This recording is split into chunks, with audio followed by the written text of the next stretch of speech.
আমি নারী, আমি স্বাধীনতার খোঁজে।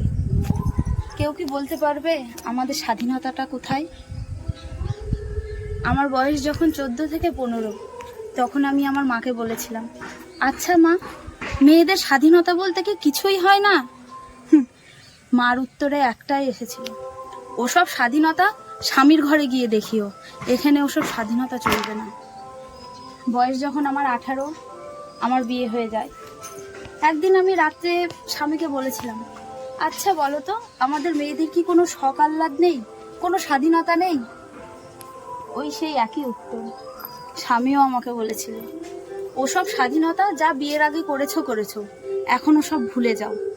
এখন ছেলে পুলে হয়েছে, তাদের মানুষ করো, তাদের মানুষের মতো মানুষ করো, স্বাধীনতাটা নয় পরেই খুঁজে নিও। দিন যায়, এখন আমার ছেলে চাকুরিজীবী, বিয়ে হয়েছে, ঘরে লাল টুকটুকে বউ এসেছে। আমি একদিন ছেলেকে বললাম, আচ্ছা বাবা, বলতো মায়েদের স্বাধীনতাটা কোথায়? ছেলেও ওই একই উত্তর, এক গাল হাসি হেসে বলল, ওসব আগে করেছো, এখন কি তোমার বয়স আছে? এখন ওসব ভুলে যাও, আমরা যেভাবে চালাবো সেভাবে চলো। তাহলে আমাদের মেয়েদের স্বাধীনতাটা কোথায় হলো? স্বাধীনতা বলতে ওই এক টুকরো সংসার, ওইটুকুই স্বাধীনতা। ছেলেপুলে মানুষ করা, ওইটুকুই কি আমাদের স্বাধীনতা? আমরা শুধু স্বার্থ দিয়েই গেলাম, নিজেদের স্বার্থ ত্যাগ করেই গেলাম, কিন্তু কিছুই পেলাম না।